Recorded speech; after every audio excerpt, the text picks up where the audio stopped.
eu vou chamar aqui ao palco Maraísa, desculpa, Álvaro e Thaís. É isso? Bom, o tema dessa mesa é agitação e medicalização de comportamentos. Tá? Eu vou tentar ser mais rígida com o horário. Então, dado aí 10 minutinhos, eu vou começar a levantar a plaquinha. Eu vou pedir para que cada um de vocês se apresentem. Para quem não conhece, eu esqueci de me apresentar, eu sou Carla Silene, professora do curso de terapia ocupacional aqui do campus, e venho compondo, né, com o grupo da Eunice, assim como outras docentes aqui do campus, já nessa, como a Eunice colocou logo no início da manhã, nessa perspectiva e nessa temática da saúde mental, crianças e infâncias. Tá? Então a gente vai ter... O senhor está primeiro? É isso? Então vamos lá, primeiro Maraísa, e sob orientação do professor Alexandre Reis, vai apresentar então o trabalho intitulado Sem Médico e Sem Doente, Biomedicalização da Vida no Contemporâneo, Experiências em um CAPS Infanto-Juvenil.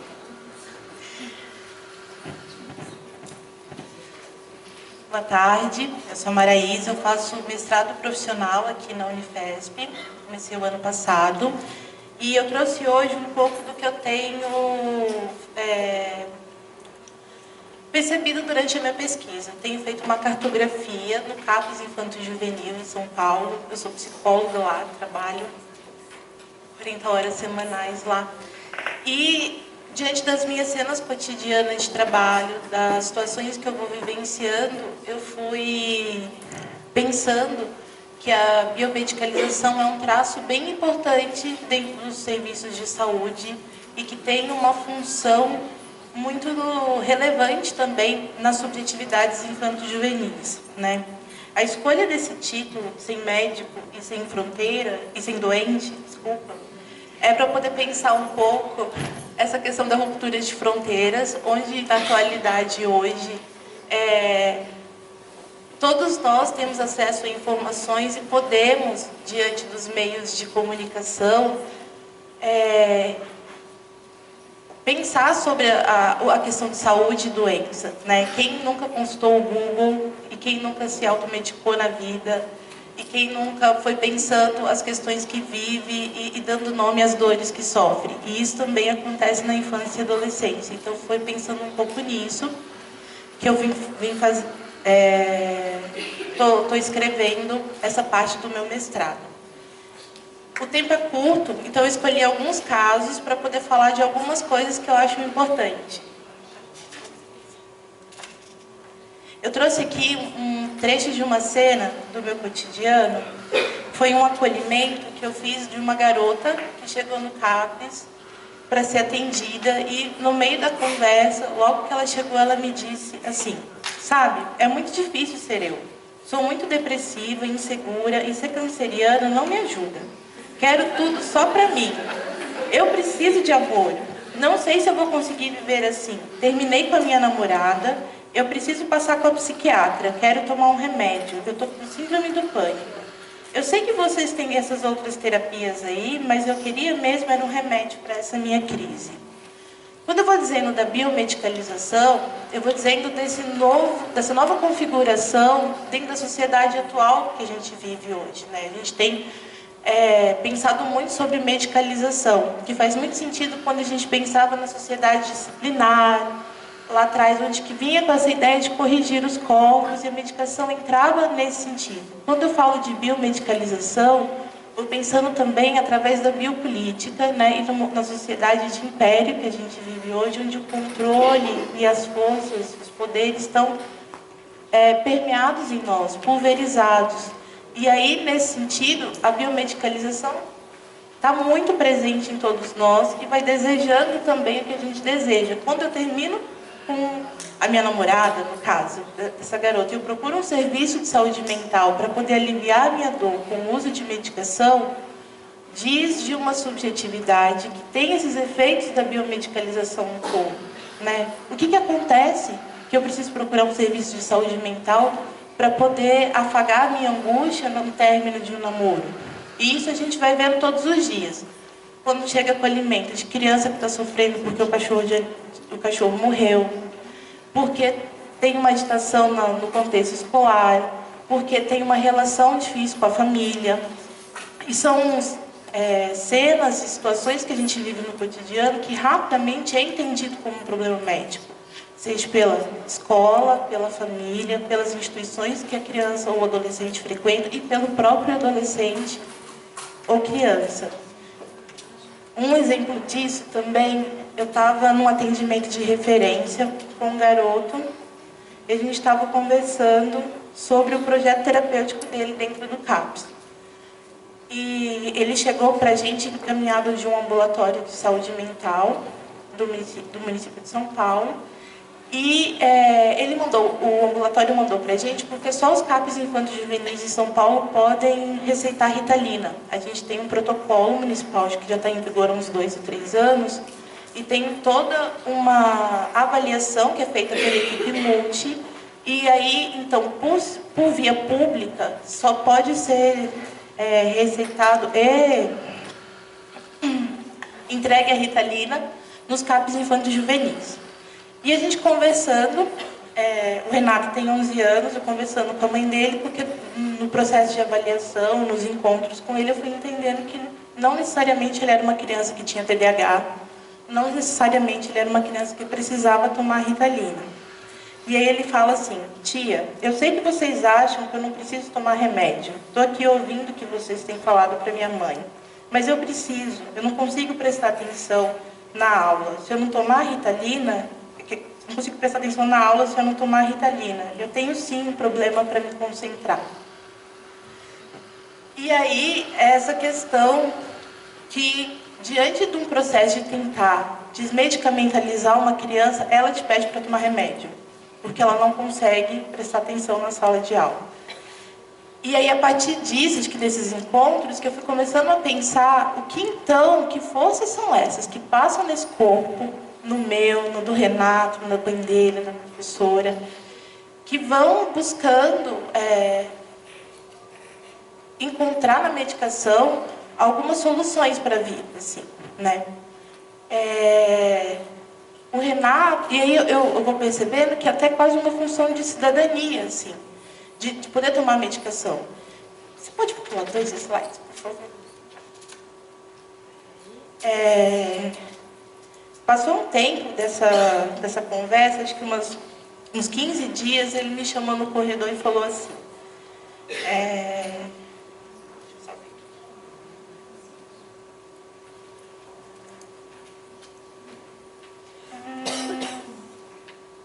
não, gente. Acho que eu não coloquei, mas tudo bem. Ele chegou para mim e falou assim: tia, eu comecei a tomar Ritalina agora só depois do recreio. Porque você estava falando que eu não preciso tomar medicação, mas aí eu fiquei percebendo que de manhã eu consigo prestar atenção na aula. E aí depois do recreio é onde o bicho pega mais, e aí eu preciso da Ritalina para me concentrar. E aí a gente foi pensando, então, qual que era o efeito da Ritalina na vida dessa criança, né? E aí ele foi me falando coisas que eu achei muito importantes, assim. A minha mãe não sabe ler nem escrever. E eu quero saber ler e escrever. Os alunos da minha sala, ninguém consegue prestar atenção na aula, tá todo mundo brincando. E eu quero ser diferente, porque a gente mora num barraco, e eu quero ter uma casa, sabe aquelas da Coab, pra gente morar? E aí eu fui pensando que, nesse caso do Renato, a medicação foi o que sobrou para ele. Como uma alternativa dele poder ser alguém que a mãe não foi, que os colegas da classe não são, e que talvez pode ter uma oportunidade diferente no entendimento dele de ser uma outra pessoa.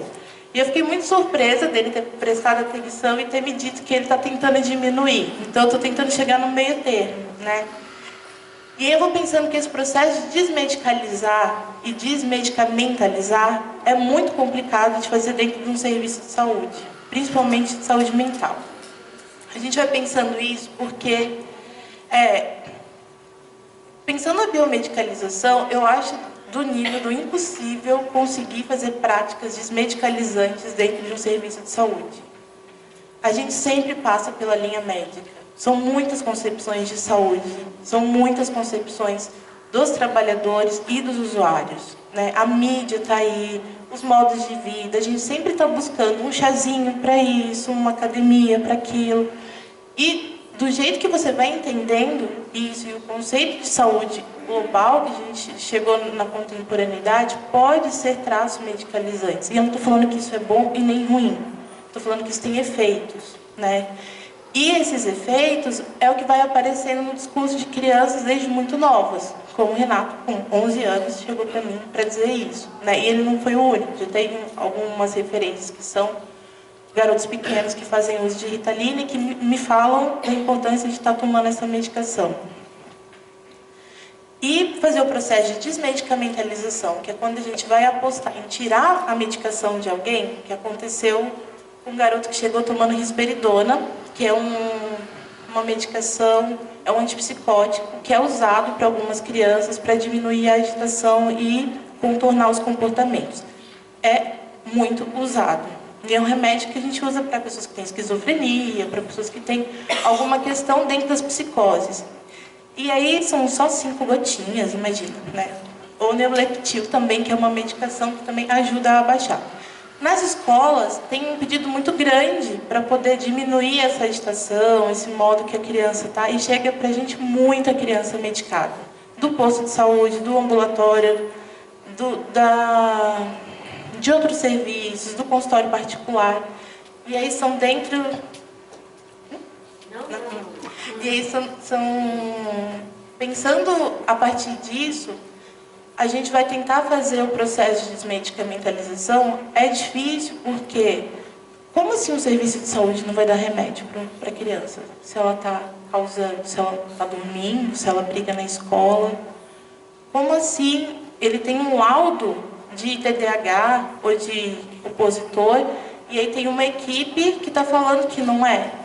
E aí são embates muito difíceis que a gente vai fazendo. Esse menino que chegou tomando risperidona, a gente falou, sem condições, uma criança de 9 anos tomando risperidona de manhã e à noite. Ele ia para a escola, ele não conseguia aprender porque ele estava morrendo de sono pelo efeito da medicação. Quando a gente retirou a medicação, conversamos com a mãe, que foi muito difícil dela topar tirar essa medicação. E a gente conversou com a escola. Foi muito difícil, assim, muito difícil. A escola queria que a gente estivesse lá, que a gente garantisse que ele não ia bater em ninguém. São garantias que ninguém tem, né? Ninguém tem garantias de nada nesse sentido. E foi um processo que durou 1 ano até a gente conseguir tirar essa medicação. O garoto teve que mudar de escola, porque ele não entrava naquela escola sem tomar a medicação. E para a família foi muito difícil também, desconstruir que aquela criança... ela não tinha um transtorno, que ele talvez não entraria dentro da realidade de crianças ditas especiais, nesse sentido, porque isso gera um benefício, um outro modo de viver. Eu estou falando de uma região que eu trabalho, que é de extrema pobreza, na periferia de São Paulo. E a gente vai vendo a força que essa medicalização também tem na vida, nesse sentido de garantir questões básicas, do comer, da subsistência. E são traços que são muito difíceis. E aí a gente vou discutindo um pouco, ainda em processo de pensar e de refletir sobre isso, que diante da sociedade que a gente vive, onde a gente tem tudo muito aberto e muito confrontado, a medicação, o uso de medicação e a medicalização vai sendo o que sobrou para a gente como algo que é alguma certeza. Se eu estou muito mal e estou me sentindo ansiosa e não estou conseguindo dormir, se eu for ao médico eu vou tomar um ansiolítico, isso vai me garantir isso. Talvez não garanta, né? A maioria das vezes só isso não garante. Mas é o que garante que as pessoas cheguem ao CAPS para poder buscar essa resposta, né? Quando a gente vai tentando desconstruir que lá, esse serviço, ele não está a a serviço de avaliar e medicar as pessoas é muito difícil, né? Quando a gente está falando de uso de substâncias que a gente atende, a gente não vai internar. Quando a gente está falando de uma crise, de uma franca psicose ou alguma coisa que a gente vai apostar em outros modos de cuidado, que não é necessariamente um hospital, o excesso de medicação, é muito difícil. Não só porque acho que isso sempre vai caindo na conta dos trabalhadores pelas diversas percepções de saúde, mas para além disso, pelo modo de vida que a gente tem hoje mesmo, que é um modo de vida que vai buscando as respostas para as nossas mazelas dentro da medicalização. Tentei resumir um pouco. Obrigada.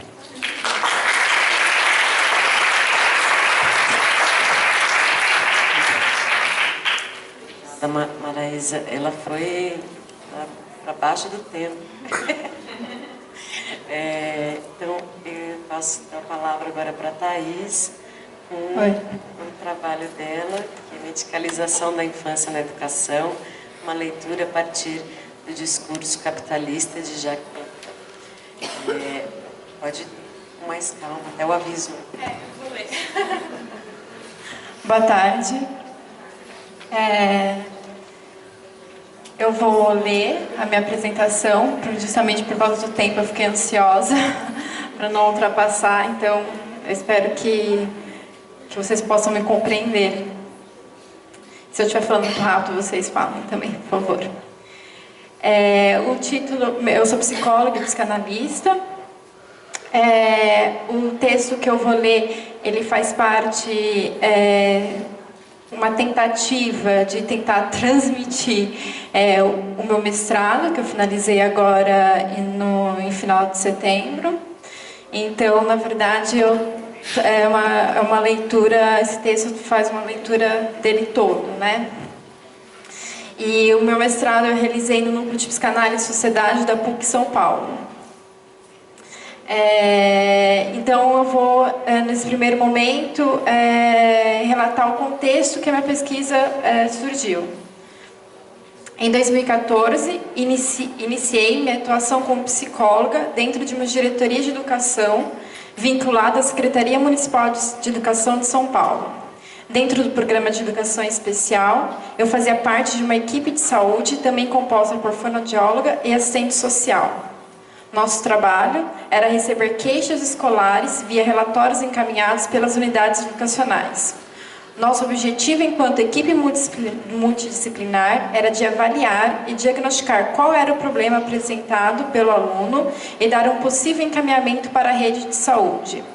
As queixas escolares, escritas muitas vezes pelos professores em conjunto com a coordenação, consistiam em diversas falas a respeito dos alunos considerados problemas. Porém, com o passar do tempo, fui percebendo que todas diziam basicamente a mesma coisa. Ou os alunos eram indisciplinados ou quietos demais, ou eram agressivos ou não construíam amizades. Ou seja, os alunos, de alguma forma, não correspondiam a uma certa expectativa de normalidade da equipe escolar. Durante esse percurso na educação, chamou minha atenção como muitas vezes os professores, ao se depararem com situações que não conseguiam resolver, pediam um nome, um diagnóstico de cunho médico, com a expectativa de que esse diagnóstico fosse resolver os problemas que estavam enfrentando com os alunos. Outro ponto que eu também observei foi que os pedidos de diagnóstico solicitados pelos professores ou equipe gestora significavam um lugar de impotência no qual a escola se posicionava. A fala dos professores, que vinha junto com o pedido de diagnóstico, denunciava muitas vezes a angústia que eles apresentavam quando não sabiam mais o que fazer diante daquela criança ou adolescente. Mas o ponto principal dessas falas, e aí que causava o meu desejo de saber o que poderia estar acontecendo naquela relação, é que a única saída que os professores conseguiam imaginar era de somente um saber de fora, de caráter médico, que poderia solucionar o problema ali apresentado. Diante desse cenário, surgiu minha questão de pesquisa. O que é que se passa no laço entre professor e aluno que leva a escola a pedir sempre que um especialista de saúde mental venha para diagnosticar, medicar e resolver qualquer tropeço do aluno no seu percurso escolar? Para pensar tal situação e tentar formular algo a respeito do laço vivenciado entre professor e aluno, recorri a teorias do discurso proposta pelo Jacques Lacan, mais especificamente as formulações sobre o discurso capitalista, a qual falarei em breve. Porém, antes disso, para contextualizar essa discussão sobre os discursos e a relação professor-aluno, primeiramente busquei compreender o que significava o termo medicalização e como alguns autores pensavam essa questão a respeito da medicalização da infância. Assim, abordei as contribuições circulares de Moisés, que são médicas, pesquisadores e militantes do combate à medicalização da educação. Essas autoras apontam que o termo medicalização foi cunhado pela primeira vez por Ivan Illich em 1982, ao denunciar a ampliação discursiva do poder médico nas diversas esferas da vida do sujeito. Assim, o termo medicalização significa analisar os fenômenos apresentados em diversas esferas, como aspectos sociais, políticos e pedagógicos pelo saber da medicina. No meu estudo, observei que muitos autores apontam que a medicalização da infância está diretamente relacionada com a medicalização da educação. Esses pesquisadores discutem como, ao longo do tempo, o saber médico foi se constituindo dentro do campo educacional para explicar e solucionar problemas de aprendizagem. Assim, quando se pensa em medicalização da infância, um dos principais pontos é o número de crianças e adolescentes em idade escolar diagnosticados com transtorno de déficit de atenção e hiperatividade, o famoso TDAH. Sua terapêutica é conduzida principalmente com a prescrição do metilfenidato, mais conhecido como Ritalina. Para compreender toda essa problemática, o primeiro capítulo eu dividi em 3 partes.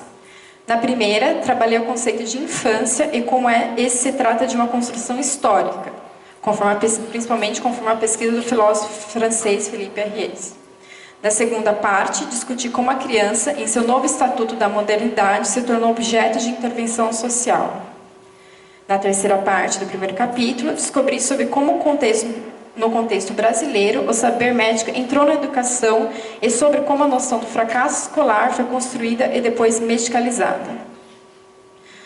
Sobre a primeira parte, eu destaco o seguinte ponto. Ariès estudou como a noção de infância foi concebida na sociedade ocidental em 3 momentos históricos: Antiguidade, Idade Média e Modernidade. Em suma, segundo o autor, na Antiguidade e na Idade Média não existia uma noção de infância como temos atualmente. A descoberta da infância é um sentimento específico para esse período da vida, foi surgido principalmente devido a algumas mudanças na forma de organização social.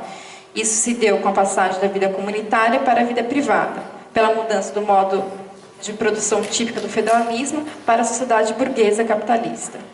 Na modernidade, a criança passou a ser colocada como objeto de saberes específicos e, portanto, foi se tornando objeto de intervenção de diversos saberes, como a pediatria, a psicologia e a pedagogia. Na segunda sessão do primeiro capítulo, abordei estudos que apontam como, na modernidade, a criança se tornou um objeto de intervenção. Nosso foco foi mostrar como, no início do século XIX, no cenário brasileiro, a criança foi colocada como objeto de intervenção social, cujo objetivo era garantir o sucesso de uma nova organização política e econômica que o Brasil estava enfrentando em sua entrada na sociedade industrializada. Apontei o trabalho de Rizzini, O Século Perdido. A autora demonstra como o Brasil vinha compartilhando de ideais de progresso e avanço social que estavam a todo vapor nas sociedades industriais europeias e nos Estados Unidos. Assim, se enxergava na criança uma mola propulsora para o avanço e progresso da sociedade brasileira. Para que o avanço na sociedade brasileira pudesse acontecer, houve propostas de intervenção social, como o evolucionismo social, práticas higienistas e também a eugenia. Na terceira parte, tratei de como o saber médico entrou na educação no contexto brasileiro. Partindo do trabalho de Rizzini e Luengo, apontei que foi dentro da instituição escolar que a prática higienista encontrou seu melhor foco de atuação. A escola, nesse cenário, se tornou um espaço de vigilância para detectar e prevenir atitudes viciosas que poderiam prejudicar o avanço da sociedade. Os professores eram orientados pelos médicos higienistas a detectar o que era considerado normal e o que era considerado patológico nos comportamentos das crianças. Para isso, a criança passava por um diagnóstico inicial, no qual o professor, o diretor da escola e um médico responsável deveriam seguir alguns critérios de normalidade estabelecidos numa carteira biográfica escolar. Luengo vai mostrar que após esse primeiro momento, as crianças que eram consideradas anormais eram deslocadas para outras escolas, e as que eram diagnosticadas como normais também passavam por um processo de avaliação e tratamento, que seria o disciplinamento do corpo.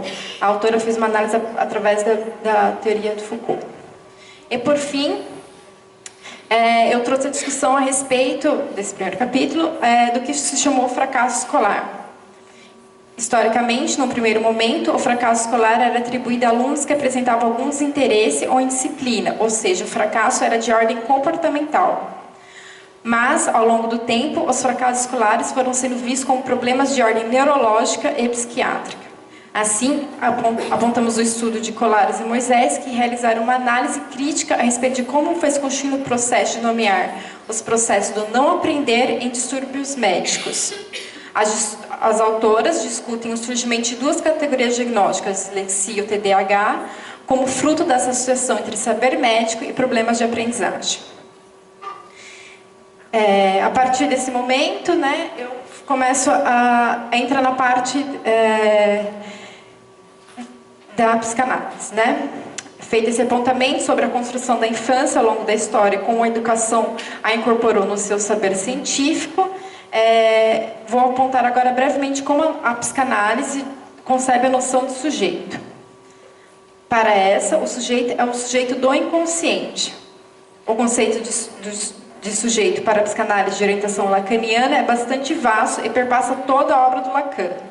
O termo sujeito não aparece na obra freudiana. Assim, é Lacan, a partir do retorno a Freud, que designa o termo sujeito, nomeando este como sendo um sujeito do inconsciente. Não cabe aqui ressaltar minuciosamente toda a construção que realizei sobre o conceito de sujeito em psicanálise. Sendo assim, irei apontar apenas alguns pontos que considero necessários para que vocês possam me acompanhar no caminho que trilhei. O primeiro ponto importante a respeito do conceito de sujeito, elaborado por Lacan, refere-se que para a psicanálise o sujeito é o sujeito inconsciente. Lacan postulou que o surgimento do sujeito inconsciente, descoberto por Freud, só foi possível graças ao corte epistemológico que Descartes fez a respeito do sujeito do pensamento. Lacan nos diz que o sujeito da psicanálise também é o sujeito do pensamento, mas o pensamento inconsciente. Lacan aponta que Freud descobriu em seus trabalhos, desde o estudo sobre a histeria e na interpretação dos sonhos, que ali onde se encontrava o sujeito da desrazão, ali não se encontrava o sujeito da desrazão, e sim o sujeito da razão inconsciente. Assim, Lacan, no seminário 11, os 4 conceitos fundamentais da psicanálise, utilizou conceitos de alienação e separação para pensar a constituição do sujeito. Então, expondo de uma forma breve e sucinta, o bebê, ao nascer, não tem uma imagem de si, do eu, organizada. É na sua relação com o outro, que pode ser a mãe ou qualquer representante que cumpra a função de cuidado com o bebê, que será possível constituir-se como sujeito. Em Lacan, encontramos que, citando Lacan, o outro é um lugar em que se situa a cadeia significante e comanda tudo o que vai poder presentificar-se do sujeito. Fecha aspas. Assim, a constituição do sujeito será, num primeiro momento, sua alienação ao campo do outro, ao desejo do outro. O segundo momento será nomeado por Lacan de separação desse outro, e desse processo de alienação e separação surgirá o sujeito. Nesse segundo movimento do sujeito, ou de separação, algo irá se perder para sempre e um vazio é instaurado para sempre no sujeito. E, consequentemente, a tentativa do sujeito será de reencontrar o objeto perdido. O campo do outro, por ser um campo simbólico, traz em suas características elementos da cultura, ou seja, o outro, enquanto estrutura, continua o mesmo, mas os significantes que irão compor esse outro não irão se transformar ao longo da história. Temos como pressuposto que o sujeito, na sua condição de alienação ao outro, e esse último sendo permeado pela linguagem, trará significantes próprios do momento histórico que novamente irão transformar o laço do sujeito com o mundo. No terceiro e último capítulo, intitulado Discurso como Laço Social, trabalhamos o conceito de discurso proposto por Lacan, no seminário 17, Avesso da Psicanálise. O discurso como laço social foi uma forma de articular o laço do sujeito na linguagem. Lacan definiu 4 discursos. Eu não vou entrar nessa questão dos discursos aqui. Mas eu peguei o discurso capitalista. Pois, ao trabalhar o discurso capitalista, é uma forma de pensar o laço social estabelecido entre o sujeito e o outro na atual configuração econômica, onde o capital organiza as relações sociais e econômicas, assim como o laço entre os sujeitos. 2 pontos merecem destaques a respeito da construção do discurso capitalista proposto por Lacan. O primeiro refere-se a como os laços sociais são estabelecidos na modernidade. Se antes os laços sociais se davam entre o sujeito e o outro, o que esse discurso denuncia é que com o advento do capitalismo, os laços sociais serão mediados por objetos. Ou seja, o sujeito não se relaciona mais diretamente com o outro. O laço será mediado por objetos e mercadorias oferecidos como objetos de consumo.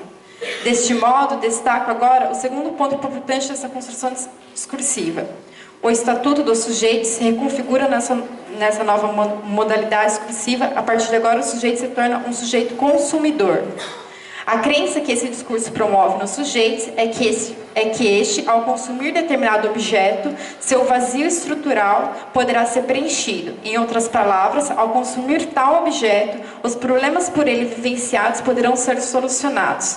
Cabe ressaltar que na dissertação trabalhei a propriedade do objeto para a psicanálise e como ela se configura.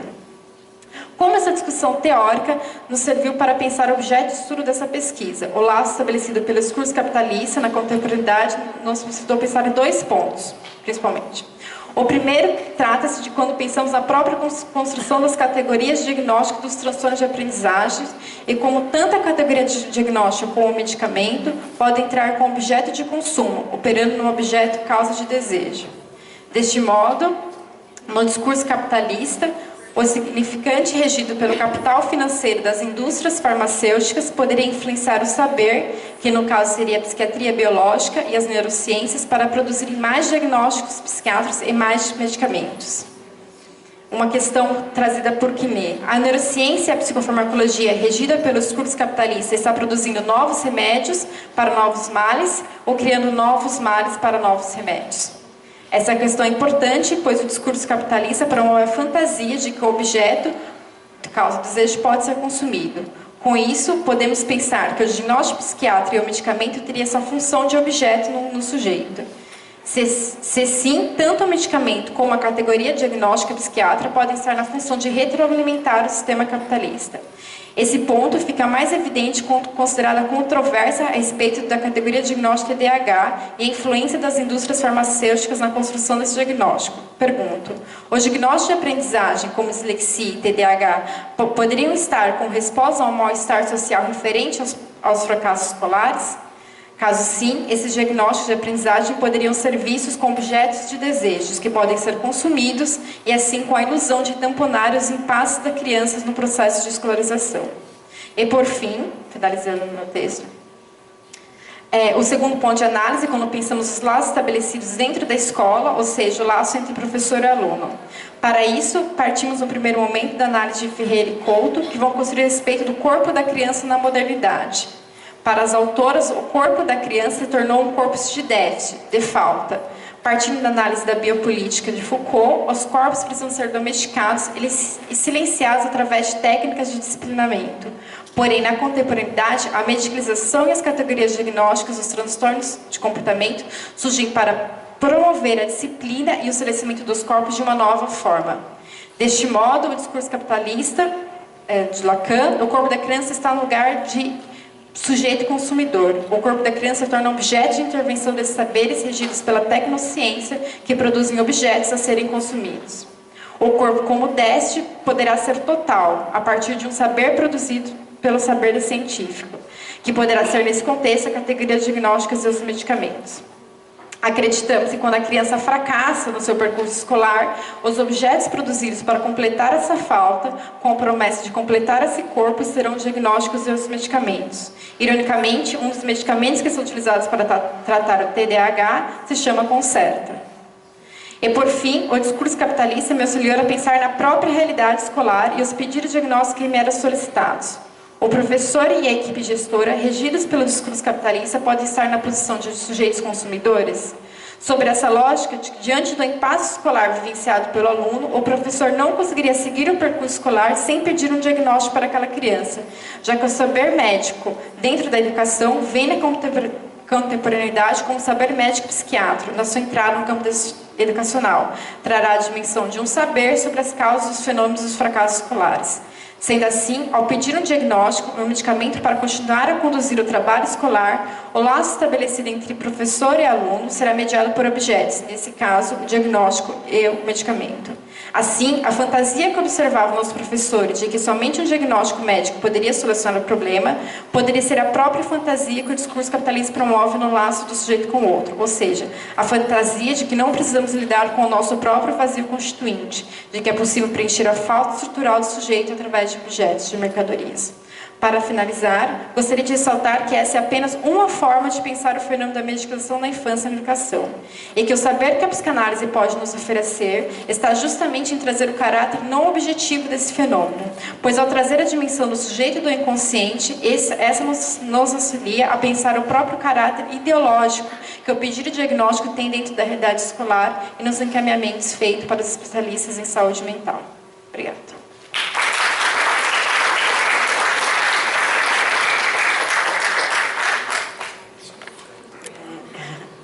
Passo então agora a palavra ao Álvaro da Cruz, com seu trabalho do mito à medicalização, concepções sobre a criança cega com G.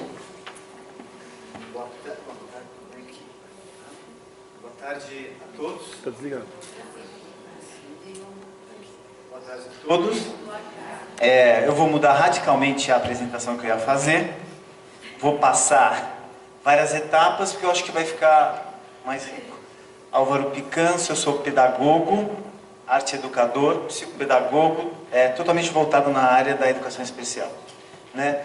E eu vou apresentar hoje um pouquinho, um recorte de uma pesquisa continuada que começa lá na graduação. Então, pode passar, eu vou já... né? Então, como desdobramento da pesquisa, o meu trabalho na área da deficiência começa lá na USP, na iniciação científica com Elsie Mazzini, que me convida, eu era de uma outra área, e ela me convida para fazer parte da pesquisa dela sobre o perceber e o relacionar da criança deficiente visual. Me apaixonei pelo tema. Ela me fisgou de uma tal maneira que a iniciação científica do curso de arte na Unesp foi na área da educação especial. E tinha muito a ver com a minha própria formação. Eu fui uma dessas crianças hiperativas, disléxica, tudo que é possível e imaginável, fui medicalizado e etc e tal, e era difícil para mim. Então, fez parte da minha vida essa temática. Bom, um dado importante acerca da questão da deficiência visual são números e dados estatísticos, né? Nós temos aqui, segundo os dados de 2010, 6 milhões e meio de pessoas com deficiência visual. Dessas, 582 mil são pessoas com cegueira, tá? E 6 milhões com baixa visão. Um dado interessante sobre isso, que a gente pode ver, pode vou acelerar porque eu vou me concentrar. Bom, em 1990, apenas 20% da população de deficientes visuais estavam inseridos no ensino regular. 20%. Né? Nós temos um salto em 20 anos, 17 anos, em que 96% das crianças com deficiência estão inseridas na escola regular. A questão é como elas estão inseridas. Nós estamos falando de 43 mil crianças e adolescentes, né, esse dado de 2010, entre 0 e 14 anos, e 430 mil crianças com baixa visão, em que nós temos praticamente 4 pesquisas que tratam dessa temática, falando como está acontecendo a inclusão dessa criança na sala. Para dar suporte ao trabalho de campo, então, o desdobramento da iniciação científica foi o mestrado, depois o desdobramento foi o doutorado, que eu estou terminando em psicologia educacional, com a temática da alfabetização, ou a preparação para a alfabetização da criança cega com G. Outro dado importante, em 1990, apenas 1% dessa população era alfabetizada. Agora, os dados são bem conflitantes de quanto dessa população consegue ser alfabetizado. Nós estamos falando do processo de alfabetização que abre possibilidade para os estudos futuros, né, dessa população. Bom, e aí eu procurei, nesse recorte para o doutorado, encontrar pesquisas que dessem um diálogo com o trabalho de campo, né? Eu faço um trabalho de campo numa pré-escola do município de Osasco e é o que eu vou apresentar um pouquinho hoje. Tá? Então, selecionei um grupo de trabalhos e daí ficaram 15 trabalhos que trabalham com a temática sobre aspectos sociais históricos da deficiência, né, que são esses trabalhos. E aí pode passar. Bom, o que a gente encontrou? Eu já tinha encontrado dados parecidos no mestrado, que quando a gente pensa, né, na atenção para o deficiente, seja na educação e na saúde, essa concepção mudou ao longo da história. Só que é o que é interessante, ela se renova. Eu vou mostrar para vocês um pouquinho e vou trazer exemplos práticos, em vez de trabalhar muito na teoria. Está indo muito rápido? Tá? Pode passar. Bom, aqui que eu queria chegar. Né, é muito interessante. Vygotsky, lá na década de 30, né, do século XX, ele já dividia, né, esse olhar sobre a deficiência em 3 grandes períodos, né, o que ele chamou de período místico ou mitológico, biológico e ingênuo. Daqueles 15 trabalhos, né, de teóricos que a gente encontrou, a gente sistematizou essas principais características aqui, principalmente nos trabalhos de Freitas e Marx. Então, a primeira matriz que a gente pode pensar, e que também Vygotsky aborda, que começa lá na Antiguidade, tá? É a matriz mitológica, e ela vai perpassar a matriz subsistência-sobrevivência, sociedade ideal e espiritual. Então vamos lá. A gente tem a perspectiva mitológica, onde lá na Grécia Antiga, que concepção era essa? Era uma concepção mística. Então, por exemplo, ela vinha dos mitos. E um dos mitos muito interessantes é de Hefestos. Hefestos era filho de Zeus Só que Hefestos nasceu deformado. E não aceitando um filho deformado, porque o padrão grego da época era um padrão de beleza, de perfeição. Como é que ela tem um filho deformado? Ela joga Hefestos para o fundo do mar, para que ele desaparecesse. Só que ele é resgatado pelas filhas do oceano, que o levam para a ilha de Lemos. E ele se torna o quê? Um exímio artesão que fabrica máquinas incríveis, inclusive os raios de Zeus, o tridente de Poseidon. Então, o que é interessante? Embora naquele período aquela concepção seja de exclusão, se você provar que você contribui para a sociedade, você é incluído. E olha que interessante. Freitas e Marx mostram que essa interpretação volta na Primeira e na Segunda Guerra Mundial. Milhões de soldados mutilados. Vai fazer o que com eles? Não tem mais braço, não tem perna. Piraram com a guerra. Se você for reabilitado, e se você provar que você pode contribuir, você se torna um sujeito ativo novamente. Nessa sequência ainda dessa visão mítica, nós temos a função da sociedade ideal, instrumental. E é interessante que já é na consolidação das cidades-estados gregos, Aristóteles e Platão. Então vejam, você está atrelado ao quê? A sua contribuição. E uma sociedade forte é constituído de cidadãos fortes. Não tem espaço para deficientes. Platão é categórico. Tem que abandonar. Ele não pode fazer parte. Aristóteles já contribui com a nossa visão da visão como o sentido de excelência para o conhecimento. Então, ver, ouvir são fundamentais, porque ele faz uma categorização dos sentidos, né? Então, não tem espaço. Esse modelo é retomado, por exemplo, nos projetos de eugenia, em que você extermina aqueles que são deficientes, ou você esteriliza aqueles que são deficientes. Isso aconteceu aonde? Esterilização?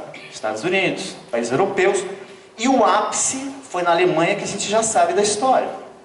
Você faz a eutanásia desse sujeito. E é muito interessante, porque essa visão também ela é espiritual. Na tradição judaico-cristã, é castigo de Deus que você nasceu assim. Você pecou de alguma maneira. Ou, na contradição judaica-cristã, você é um ser dotado de grande luz. Essa contradição, pecado, culpa, luz, né, não é tão distante como a gente pensa. Irina traz um depoimento riquíssimo, né, de uma concepção de deficiência, e nós, surpresos, só que na minha prática como profissional de educação especial há mais de 25 anos, vejo recorrentemente essas visões. Depois que eu terminei o mestrado, eu fui para o Nordeste trabalhar na implantação de centros de atendimento para crianças com deficiência. Eu entrava em regiões que eu tinha que ir com o exército, porque senão eu seria assassinado. Essa criança é minha, Deus mandou, vocês não tocam nela. Nos bons casos, elas estavam num berço, uma moça de 17 anos, num berço de tafetá rosa. Só que ela nunca saiu do berço. Com todo o comprometimento fisiológico que você possa imaginar e as escaras possíveis de um ser que ficou ali. Ou aquele com comprometimento já da saúde mental que estava amarrado com 3 correntes. Com necrose. Deus mandou e vai ficar. E assim, eu tive que sair correndo várias vezes com o cara dando tiro. Semana passada, eu fui no shopping com os alunos deficientes. Gestantes com as mães mais velhas, eu escutava: não olha, não olha, não olha, porque vai pegar. Então, não está tão distante. Essas contradições, crenças e valores sobre a deficiência estão profundamente enraizadas. E é riquíssimo o estudo, porque, por exemplo, o mito de Hefestos, sabe que é uma mãe que idealizou uma criança perfeita, tem um filho deficiente. O Winnicott resgata isso. Você tem que fazer o luto dessa criança que não vai ter. Então, é isso que... E aí a gente vai para a questão biológica ou de gênero. A gente sai dessa questão e a gente pula para uma reflexão mais estruturada. Diderot, e é aqui que surge. Diderot, ele abre um caminho para a reflexão de quem é esse cego, né, de Carta aos Cegos, recomendo, é fantástico, que ele vai falar o quê? Ele vai falar que o cego usa a sua percepção de corpo, ele fala da pele do cego, do tato. Bom, e aí a gente vai para a questão da normalidade, que muitos de vocês tocaram, né, que é a questão médica. Então, é um padrão de normalidade. Como eu estou há 25 anos, eu peguei, né, as escolas segregadas. Eu era professor de educação especial de uma escola segregada. Tanto na deficiência física, como da deficiência visual, como da deficiência intelectual. Eles viviam à margem. E aí, só para eu dar um pequeno exemplo aqui, eu fazia teatro com as crianças. E a gente fez um trabalho de construção de roteiro coletivo. Bom, a gente trabalhava com o Sítio do Pica-Pau Amarelo. E as crianças criaram a seguinte história: o Sítio do Pica-Pau Amarelo no País das Sombras. E eu simplesmente era o mediador, eles construíram. Que história era essa? Eles chegaram para a Cuca e pediram para a Cuca que ele as curasse. Cuca, nos cure. As crianças. Faça uma fórmula para a gente se curar. Só que é a Cuca, gente. Você vai confiar na Cuca? Ela fez a fórmula. Só que quando eles beberam, para onde eles foram? Para o País das Sombras. Pense essas crianças criando isso. Eles foram para o mundo das sombras. E aí no teatro a gente vai tudo para a sombra. A Cuca toda feliz, e o Saci chega, porque foi o Saci que levou a poção, que é a medicalização. Só que a Cuca toda feliz acabou tomando a poção. Para onde ela foi? O País das Sombras.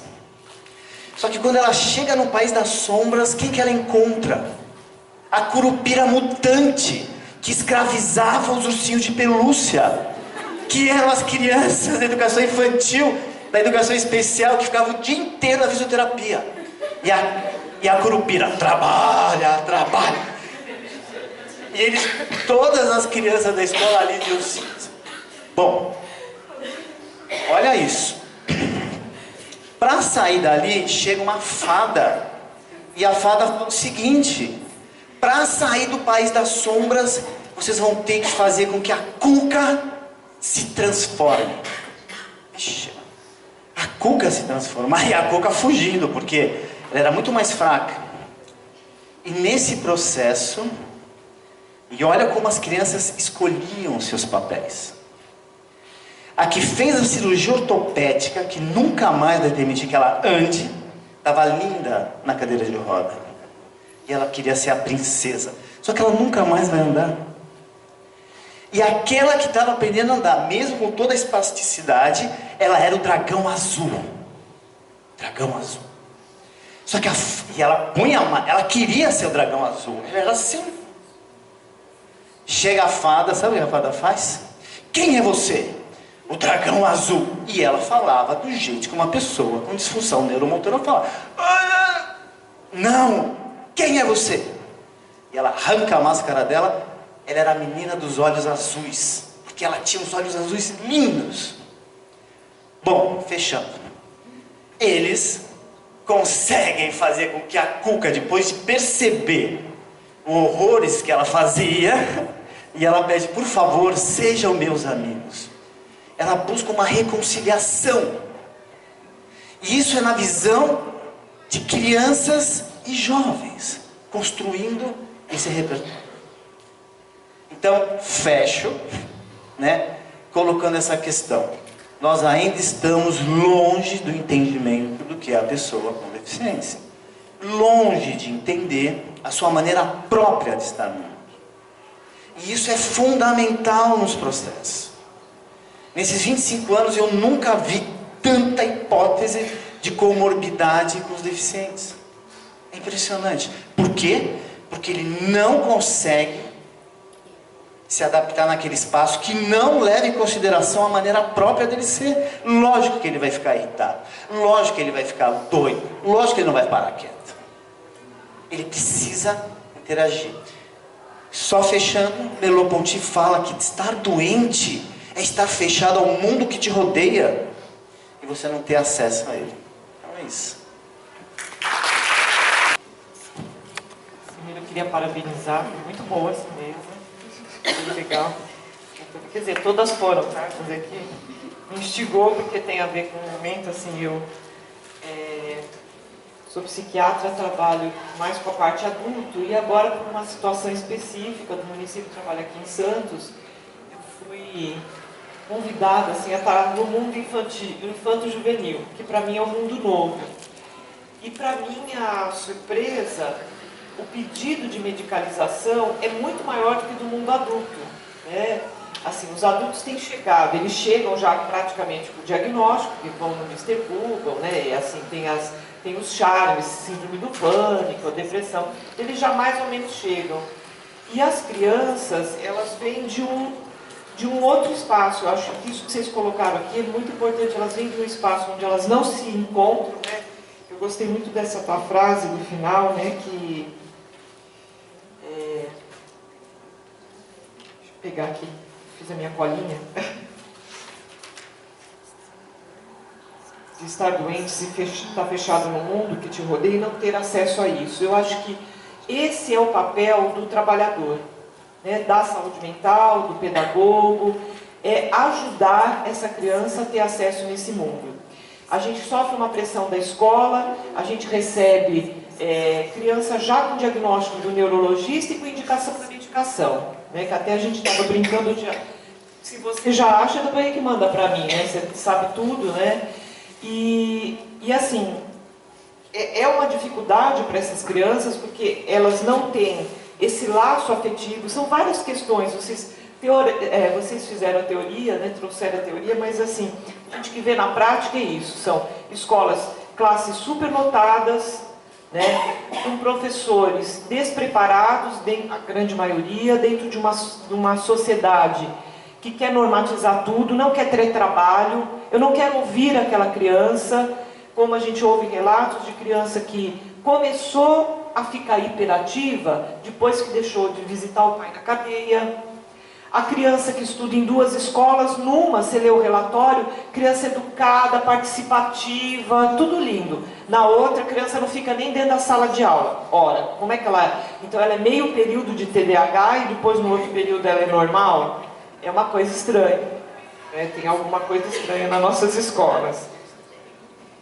E eu acho que assim, é um trabalho exausto com os pais, com os professores, mas eu acho que o caminho é esse. Seja lá através de matriciamento, Eu achei interessante a questão que você trouxe de intermediar, talvez fazer um ponto, mas eu acho que assim, né, com aquela criança, por exemplo, o menino que disse que à tarde tomava o remédio.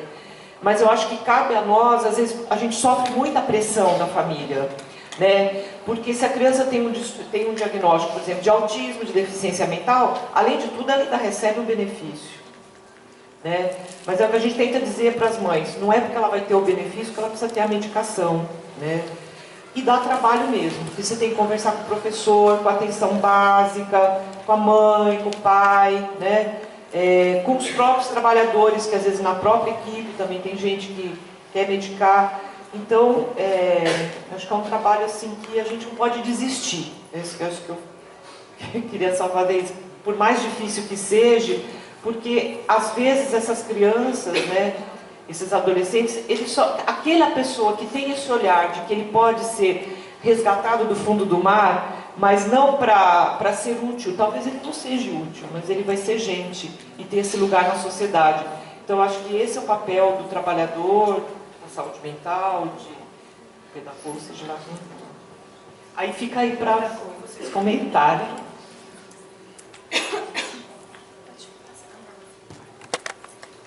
Eu também gostei muito da mesa, estimulante. E eu acho que eu não vou ser clara, mas eu fiquei o tempo todo com uma pergunta que tem a ver com uma pesquisa que eu fiz há pouco tempo, a discussão sobre a Lei da Palmada, não sei se vocês acompanharam isso, e que você aqui hoje foi várias vezes citado o trabalho do Felipe Arias, para mostrar justamente a mudança nas sensibilidades e nos sentimentos de infância relacionado ao corpo, né? A proibição do trabalho infantil, a proibição do maltrato na infância. Quer dizer, tem uma corporalidade implicada na mudança nas sensibilidades em relação à infância, né? E ao mesmo tempo que eu acompanhei o debate sobre a Lei da Palmada na Câmara de Deputados, também veio junto à questão, toda a questão crítica sobre a medicalização. E eu nunca estabeleci esse vínculo claramente em nenhum trabalho, mas me parece que tem, ao mesmo tempo que uma expansão da noção de violência contra a criança, que coloca uma fronteira muito demarcada, né? Tanto que os adultos dizem agora ele não pode mais nem encostar o dedo, e não sei o quê, e ao mesmo tempo isso que tu falava em relação ao medicamento, que são só 3 gotinhas, né? E que não é percebido como uma intervenção no corpo, né? Então tem uma coisa na medicalização que é uma espécie de controle e autocontrole do corpo, que faz abstração da violência, porque não é percebido como uma intervenção corporal, né? Então, é mais um comentário, assim, no sentido da gente poder, talvez, né, nessa esteira aí da mudança dos sentimentos de infância, passando pela noção de integridade corporal, pensar como é possível, né, que o medicamento hoje não seja visto como uma forma de intervenção no corpo e de meio de contenção, não uma contenção que vai bater, né, não é o cinto né, também pensava no trabalho da Vânia sobre da Supernani, né, o cinto e tal, mas que é uma contenção que é possível ser feita sem acusação de violência, né? Eu sei que tem uma colega no Paraná, se não me engano, que trabalha com a noção de violência química. E não sei, acho que é só uma pista, sim, para a gente seguir pensando. Eu queria fazer uma pergunta, acho que para quem quiser responder na mesa, porque assim, o simpósio, né, é saúde mental, crianças e infâncias. E assim como qualquer outro que eu já fui de saúde mental, se fala de tudo menos de saúde mental, sim de doença mental. É claro que né, por esse ponto que a gente acaba tendo que abordar. E acho que essa abordagem sociocultural, pelo menos o que me levou para essa área, é justamente tentar, esquece adulto, acho que tudo bem, não parte do zero, mas assim, não dá mais para ouvir adulto. Quem sabe, com essa abordagem sociocultural, a gente ouça as crianças, e não só com deficiência, não só com diagnóstico de transtorno de déficit de atenção, mas assim, eu nem optei em fazer no meu serviço. Eu vou no cenário onde a criança permanece, que é na escola, para ouvir todas as crianças. O que é que elas têm a dizer com relação a isso? O que é ter um estado de saúde mental, né? Para a gente tentar sair dessa ótica que está sempre falando da doença, né? Do sofrimento. A gente tentar falar não em prevenção, não em tratamento, não em detecção precoce, mas também, e vai continuar falando, mas tentar trazer para a ótica da saúde, da promoção da saúde, não ficar tentando sempre detectar alguma dificuldade. Então, assim, a pergunta assim, é se nas pesquisas que vocês estão fazendo, né, o que vocês acham que poderá contribuir, não só sempre para estar vendo aquela questão do aluno problema, da criança problema, mas que possam ajudar também as outras crianças, porque a gente sempre fala daquela criança que precisa ajudar, daquela que está em vulnerabilidade, seja social, seja em sofrimento mental. Mas eu penso também nas outras, né? O que a gente pode estar fazendo para que pistas as pesquisas podem dar para a criança em si, né? Para que todos tenham a saúde mental e não só no tratamento das que já estão, infelizmente, né? Se não tinham problemas, os adultos criaram. Boa tarde, eu sou Fernanda, fui aluna aqui da Unifesp, sou psicóloga, trabalho no CAPS Infanto Juvenil atualmente. Fiquei muito tocada pela sua fala, Mara, acho que a gente fala de um lugar próximo e a sua fala me trouxe uma inquietação e na verdade eu vou devolver à mesa sobre como fazer uma clínica cidadã e ampliada, né, na saúde mental, tendo em conta, né, que crianças e adolescentes pedem a medicação também numa perspectiva de cidadania. E como que a gente faz essa clínica, acho que contrapondo um pouco a lógica biomédica, né, no serviço de saúde mental, de saúde coletiva. Então, é esse meu questionamento.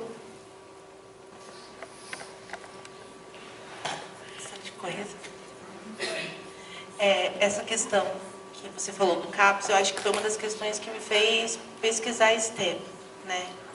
E também para a gente poder, e para mim é um exercício de sair da radicalidade, de pensar que dentro do serviço a gente não vai exercer linhas medicalizantes e aceitar isso, né? Acho que o grande lance é você conseguir ouvir a criança, porque ela pode dizer muita coisa, né? Ela pode dizer sobre o efeito dessa medicação no seu corpo, no próprio corpo, a diferença que isso faz em casa, com a família, com a escola.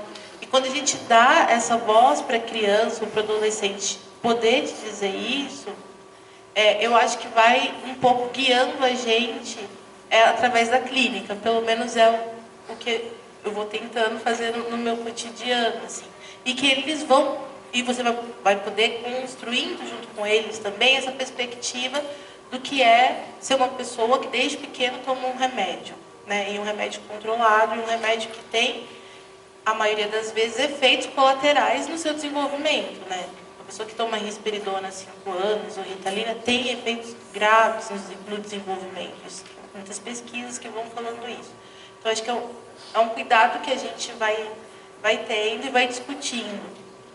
Essa questão da patologização da vida é uma questão que é muito violenta e também é linha de escape para muita coisa, para pobreza, para falta de recurso. E aí, quando eu trabalho numa periferia, isso é muito vivo. Você vai ver na valoração que vai ter na questão da saúde, doença, com a questão cultural, econômica, política. E aí é um processo difícil também, porque para mim, branca, que moro na Zona Sul de São Paulo, é muito fácil falar de uma ética de vida para alguém que mora na periferia, no pé do morro, e divide uma palafita com uma galera, assim, lá, sem saneamento básico e sem nada. Então, a gente poder ouvir quais são as outras possibilidades de vida que tem, de uma vida que seja menos biomedicalizada, assim.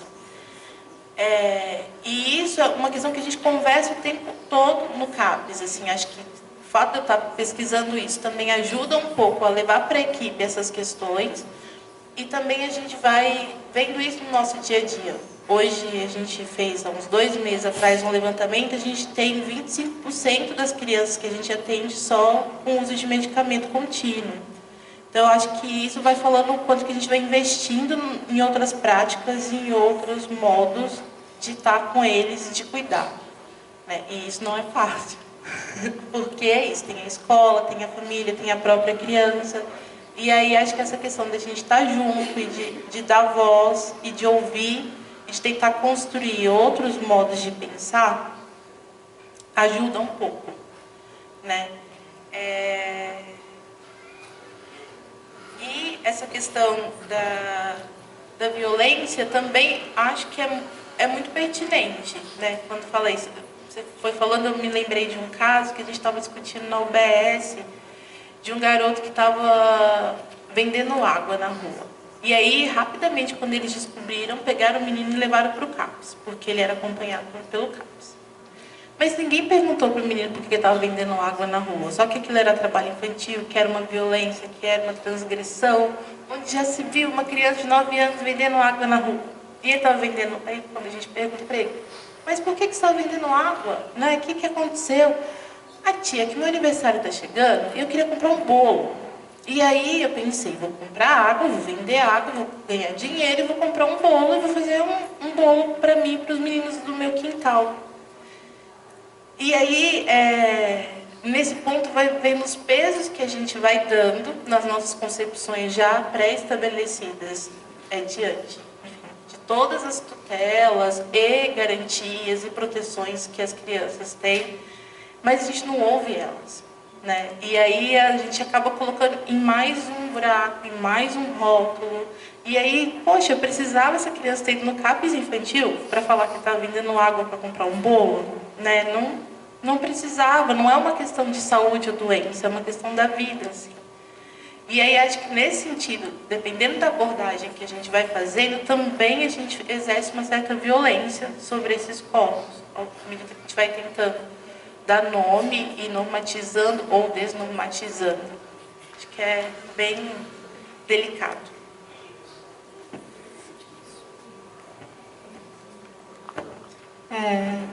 Eu só queria falar 2 coisas em relação ao que você pegou e falou sobre a disciplina do corpo, né, que vem com uma medicalização, né?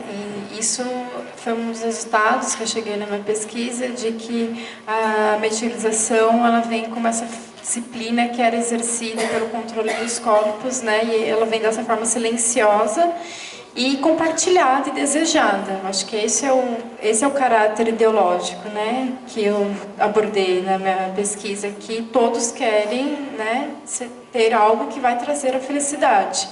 E as crianças, nesse lugar de sujeitos que têm um poder e um saber em cima desses sujeitos, né, os pais, a escola, elas são mais vulneráveis a isso, no sentido de que é a escola que pede, é a família que legitima isso, como isso uma coisa boa, né? Então essa palmatória seria a palmatória química, né? E eu acho que também uma das questões importantes que que o CAPES ele é um lugar que recebe, né? Essas que gosta de falar, escola pede o tempo todo, né? Então, eu, enquanto psicólogo, o que eu tentava fazer depois que a gente foi transferido para um outro núcleo naquele sentido de não trazer a doença, né? Igual você falou, né? De não, o que fazer, como praticar outras coisas que não seja doença.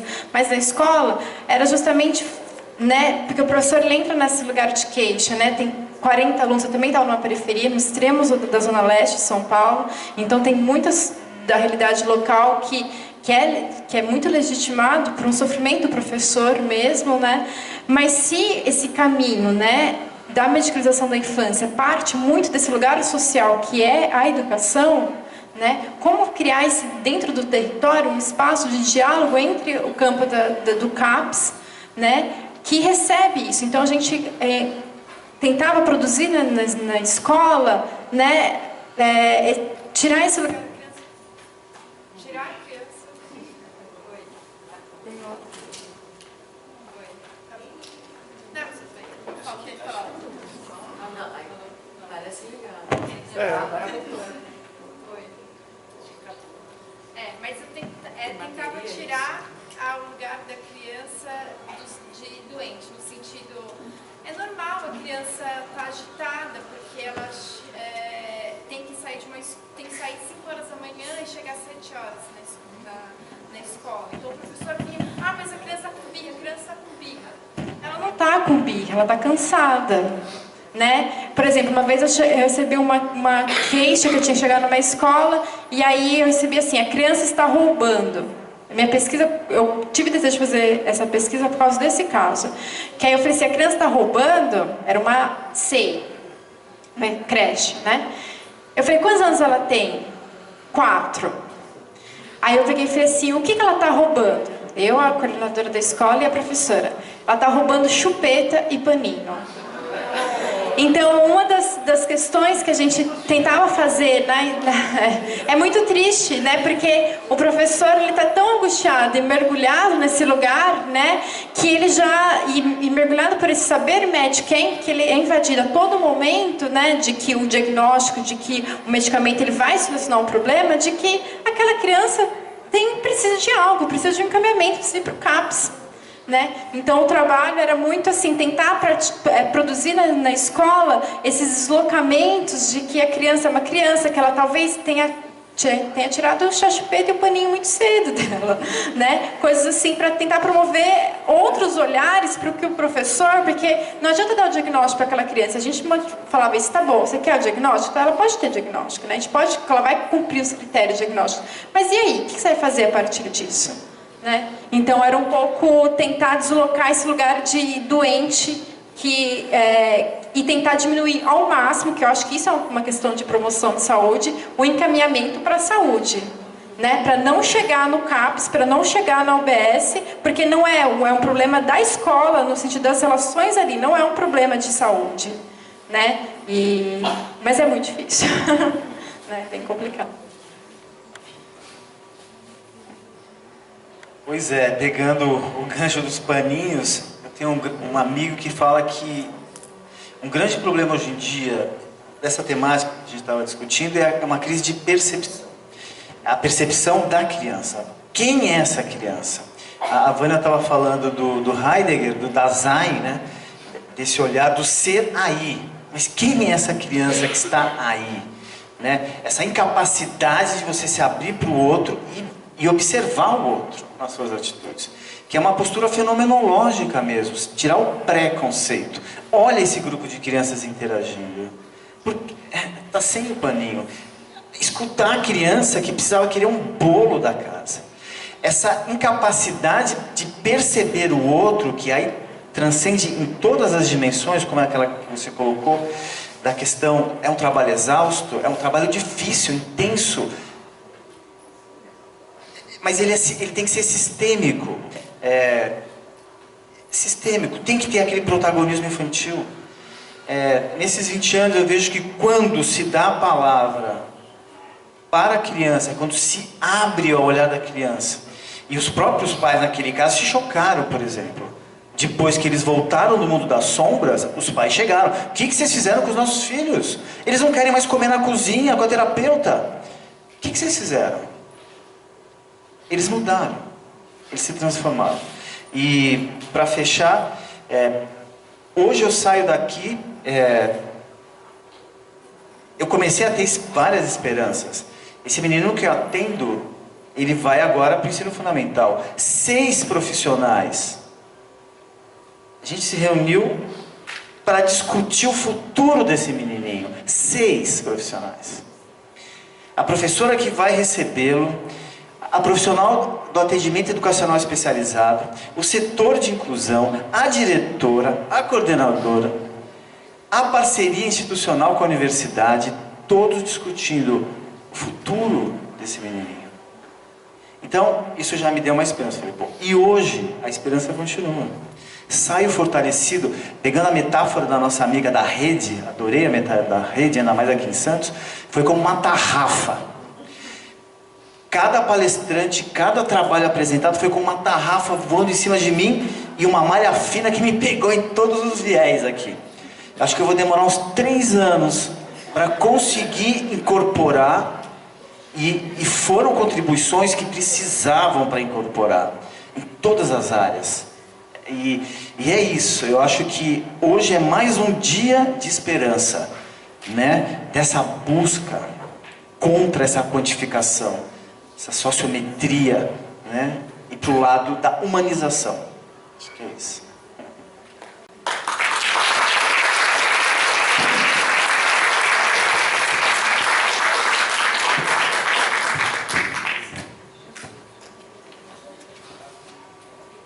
Alguém quer fazer mais alguma questão? Pergunta assim, quase 7 horas da noite, né? Acho que a gente então dá por encerrado os trabalhos hoje.